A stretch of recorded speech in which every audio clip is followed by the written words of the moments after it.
Waldo Jeffries had reached his limit. It was now mid-August, which meant that he had been separated from Marcia for more than 2 months. 2 months, and all he had to show was 3 dog-eared letters, some circulars from the Amalgamated Aluminum Company of America, and 2 very expensive long-distance phone calls. Thoughts of Marcia permeated his brain from dawn till dusk like some sort of tumour. True, when college had ended, she had gone to New Zealand to look after her mother. At 86, her age had got the better of her. She was frail, and Marcia was all she had. Before she had left for the other side of the globe, she had sworn to maintain certain fidelity. She would date occasionally, but merely as amusement. She would remain faithful.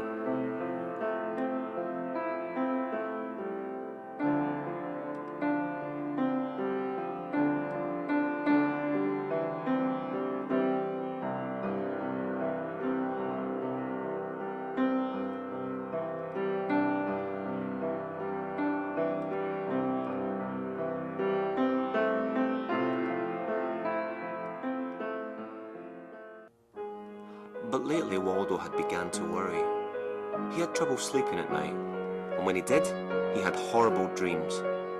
He lay awake at night, tossing and turning underneath his pleated quilt, tears welling in his eyes as he pictured Marcia, her sworn vows overcome by liquor and the smooth soothings of some caveman, finally submitting to the final caresses of sexual oblivion. It was more than the human mind could bear.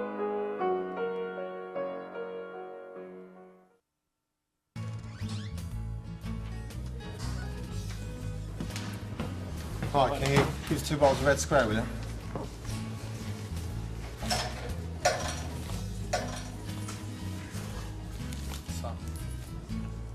Cheers.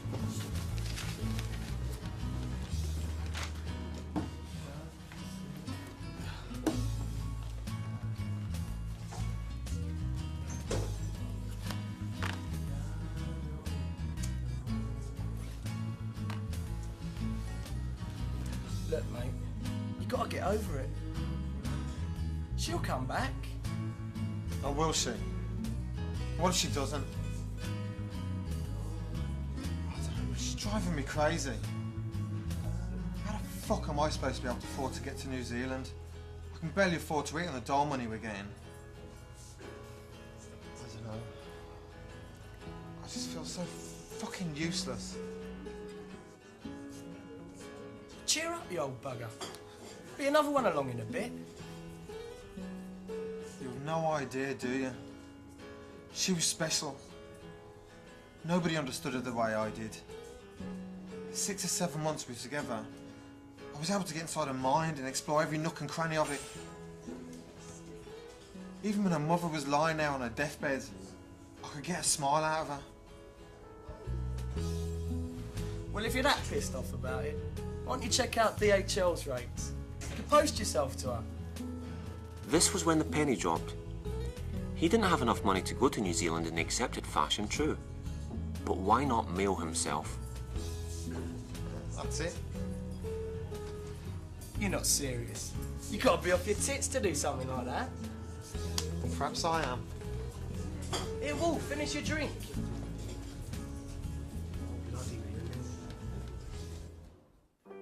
It was absurdly simple. Waldo would build a box just the right size for a person of his build, get a friend to nail him tightly shut, and arrange for a courier to pick him up. Once he felt himself moving, he would swallow sleeping pills which he had stolen from his mother. In his drug-induced state, the journey would seem to fly by. It would probably be just as good as flying economy. As he sat curled up inside, he tried to picture the look of happiness on Marcia's face as she opened the package to see her Waldo finally there in person. Suddenly, rough hands gripped the package and he felt himself blown up. He landed with a thud in a truck and then he was off. Marcia Bronson had just finished setting her hair.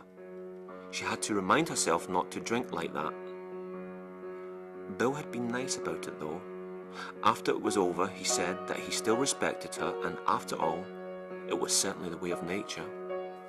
And even though, no, he didn't love her, he did feel an affection for her. After all, they were grown adults.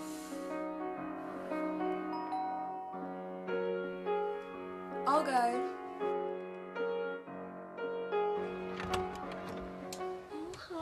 Hi. Oh my god, it's absolutely maudlin out there. I know what you mean. It makes me feel really, really sick. Do you want a cuppa? Yeah. I'm supposed to be taking these salt pills, but they make me feel like throwing up. Don't even talk to me about it. Do you want one? It says they're supposed to be as good as steak or something. No, thanks. I swear, I'm never going to touch another daiquiri again. It was at this moment that Mr. Jamieson of the Clarence Darrow post office rung the doorbell and made Marcy a sign for the rather strangely large package.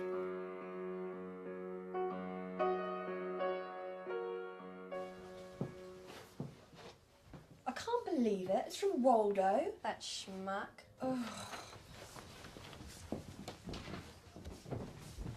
Bill, will you come and give me a hand with this? Yeah, you should see this. Ah, you girls, you can't do nothing on your own.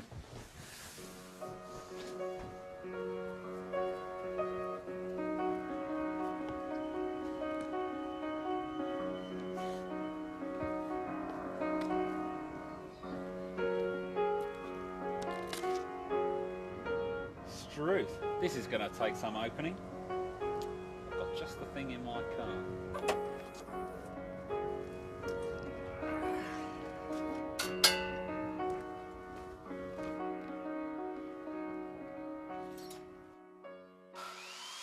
Bill stood upright with his saw in hand. He sank to his knees, grasped the cutter, took a deep breath and plunged the blade through the wood, through the nails, through the foam and right through the centre of Waldo Jeffrey's head, which split slightly and caused little rhythmic arcs of red to pulsate gently in the morning sun.